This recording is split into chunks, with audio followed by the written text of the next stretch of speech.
So next we have UFC Fight Night Stockholm. This is super exciting because it's a huge card for two fighters out of Europe, one of which is Swedish. The other one is also Swiss, and he's fighting a Swedish man. So the first one is going to be Vulcan versus Allaire Latifi, and Vulcan is the Swiss man I was speaking of just now. He is the 7th ranked light heavyweight in the world. He's taking on the 9th ranked in Allaire Latifi. Latifi's looking to really kind of make his stamp and enter deeper into the top 10 now. He's been playing fighting pretty well, I should say.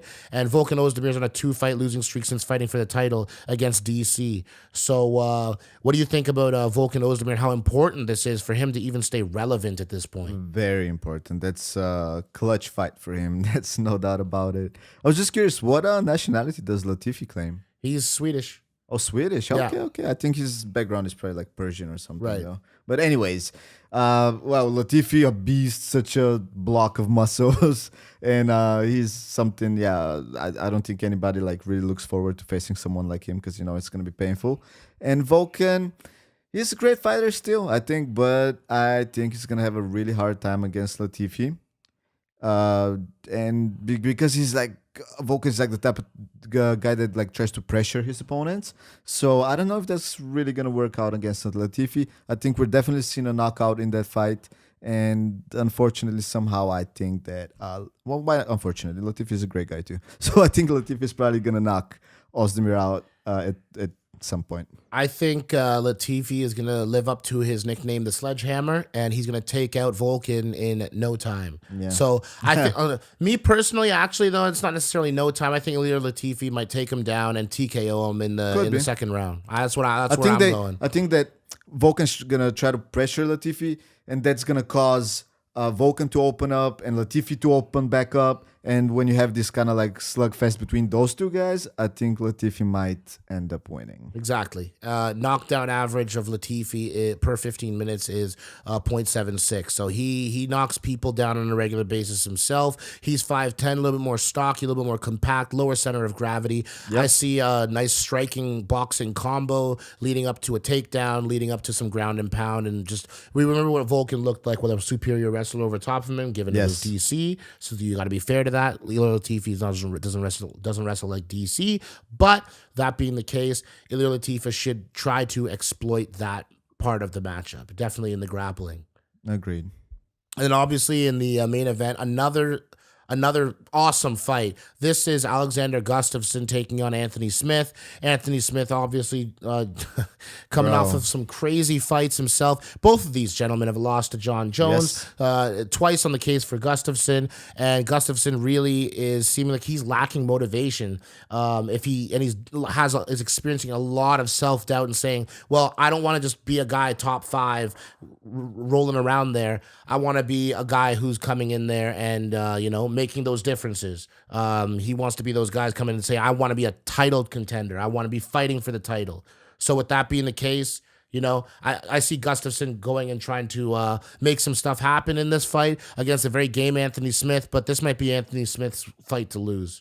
Yeah, I think so. I just hope Gustafsson doesn't lose at home again. This is definitely going to be soul crushing for him. Right. And I don't see, if now he's doubting himself, one more loss at home, and I don't know if we're ever going to see him again, honestly. This is going to be a tough goal for him, which it already has because of John Jones, and being knocked out by Anthony Johnson at home. It was in Sweden, right?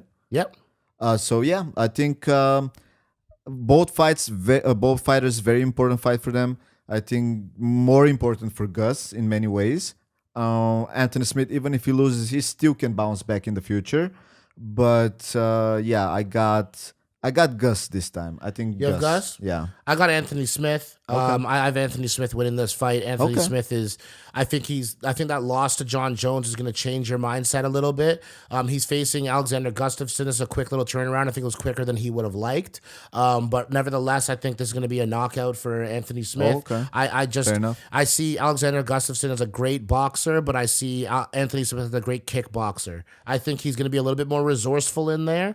I think Alexander Gustafsson's going to master his use of that length and that reach, but it's only 3 inches of reach. Again, remember, against John Jones, Anthony Smith still looked very long. Yeah. So this isn't one of those things where Alexander Gustafsson is just going to get to abuse the length and the reach. He's only got a 3-inch advantage. Usually it's up to 6-inch advantage. So it's going to be a very interesting matchup to see how it all pans out. I've got Anthony Smith. This is a main card, so I'm going to have this going for a little bit of a distance. I'm going to go for Anthony Smith, 4th round, TKO.